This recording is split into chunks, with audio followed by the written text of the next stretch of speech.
ধরুন রাজশাহী বিশ্ববিদ্যালয় শিবিরের মোটামুটি সেখানে একটি অবস্থান রয়েছে, ধরুন চট্টগ্রাম বিশ্ববিদ্যালয় সেখানে মোটামুটি একটা অবস্থান রয়েছে।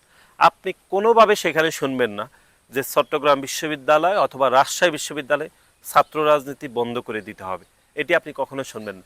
আপনি শুনবেন কি, যেখানে শিবিরের ন্যূনতম সামান্য স্পেস আছে অথবা 2-4 জন লোক গুপ্তভাবে শিবিরের রাজনীতি করে, সেই জায়গায় এক ধরনের শিবির হাইপ তুলবে যে এইখানে ছাত্র রাজনীতি বন্ধ রাখতে হবে। কারণ বন্ধ রাখলে তাদের সুবিধা, তাহলে গোপনে গুপ্তভাবে তারা রাজনীতি করতে চাইবে। আমাদের যেটি সুস্পষ্ট বয়ান হচ্ছে, বাংলাদেশের প্রতিটি শিক্ষা প্রতিষ্ঠানে প্রকাশ্যে গণতান্ত্রিক রাজনীতি থাকা উচিত এবং বাংলাদেশের প্রতিটি শিক্ষার্থীরা চাইলে যে কোনো ছাত্র সংগঠন করতে পারে, চাইলে ছাত্র শিবির করতে পারে, কেউ তো বাধা দিচ্ছে না। এবং চাইলে বাংলাদেশ জাতীয়তাবাদী ছাত্র দল বা যে সকল ছাত্র সংগঠন রয়েছে সেগুলো করতে পারে।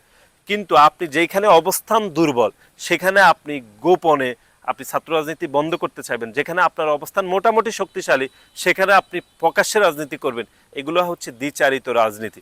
আমরা এই জন্যই বলছি যে শিবির সবসময় গুপ্ত রাজনীতি করতে পছন্দ করে এবং তাদের যে কমিটিগুলো তারা কখনো সেটা প্রকাশ করে না। কারণ কমিটি প্রকাশ করলে তো তাদের যে অরিজিনাল সংখ্যাটা, তাদের যে নেতাকর্মী এত কম, এটি সাধারণ শিক্ষার্থীরা বুঝে যাবে, তাদের উপরে আস্থা হারাবে, এই জন্য তারা কমিটি প্রকাশ করে না। কারণ কমিটি প্রকাশ না করা এটি হচ্ছে অন্যতম উদ্দেশ্য, যে এত কম সংখ্যক নেতাকর্মী শিবির করবে এটি দেখলে তাদের হয়তো তাদের সংগঠনের উপর প্রভাব পড়বে, এই জন্য তারা কখনোই কমিটি প্রকাশ করে না, এটি তারা গোপনে কাজ করতে থাকে।